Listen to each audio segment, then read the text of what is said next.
Understanding Heroes by Kat Tomaszewski. Detective John McClane is a fictional character from the Die Hard movie series starring Bruce Willis. The recent version of John McClane is in the fourth installment of the Die Hard series, Live Free or Die Hard. The original version of John McClane is in the original installment of Die Hard. How is the hero different in each version? Let's compare the setting. The locations greatly differ between the first and fourth Die Hard installments.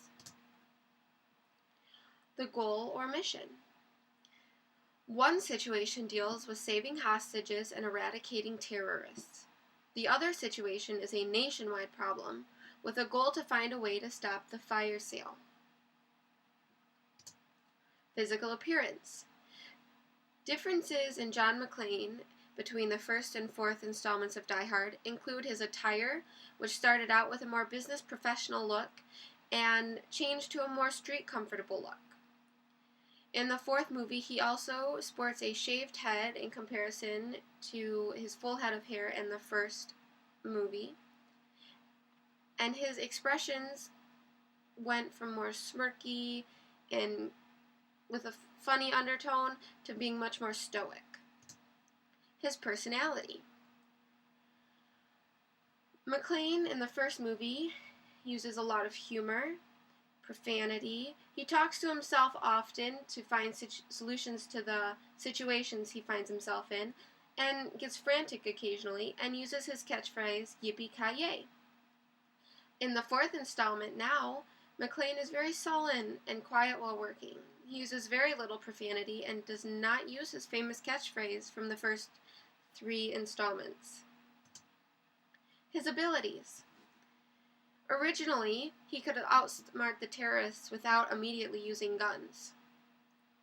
Now, in the new installment, guns are McClane's first choice. Originally, he didn't have exceptional driving skills either.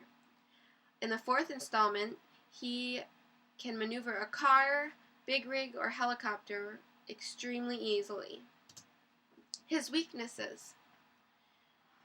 In the first installment, he had only been a part of the department for a relatively small amount of time in comparison to the fourth installment, so he had much less experience in hostile situations. In comparison, in the fourth installment, he's much older and much less agile than he was in his younger years. So what's a hero? A hero is someone who puts other needs before their own. They exemplify great qualities of courage, bravery, selflessness, and compassion. And they are easily recognizable by the world. Here's a great quote from our book, Mix It Up. Below, you can find a quote from the fourth installment of Die Hard, as quoted by John McClane. Being a hero is never easy. A lot of times it takes a toll on your relationships with family and friends. Provide a specific example of how your hero meets the definition. In both instances, John McClane had no specific reason to get involved in the attacks. He could have easily not concerned himself.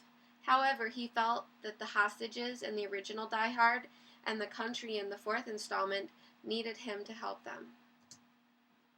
Explain what you know about the culture that produced the hero. In the original Die Hard, there were many other films that were much like Die Hard in their genre, like Lethal Weapon, Terminator, and other movies that had begun surfacing.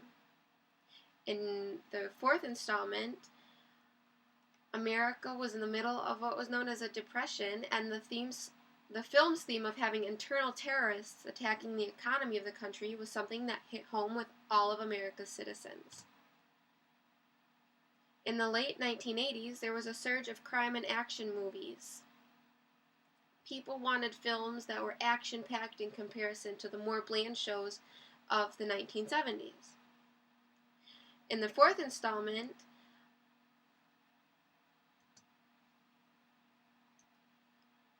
the culture that consumed the products associated with Die Hard were kids that were crazy about gaming and web coding.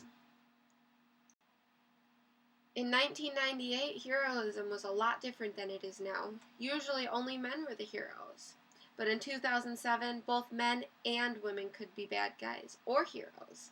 And that was something that wasn't nearly as accepted in big film during the first Die Hard as it was during the fourth Die Hard. In 1988, the consumers of Die Hard were people who could only watch movies when they came to theaters. So they had to be picky about the movies they went to see. They wanted movies that idolized American heroes who were protecting America. In 2007, with the fourth installment, that's different. Majority of movie watchers only rent movies once they become available, and it takes a very special movie to entice viewers to pay the steep prices to watch the movie at the theater.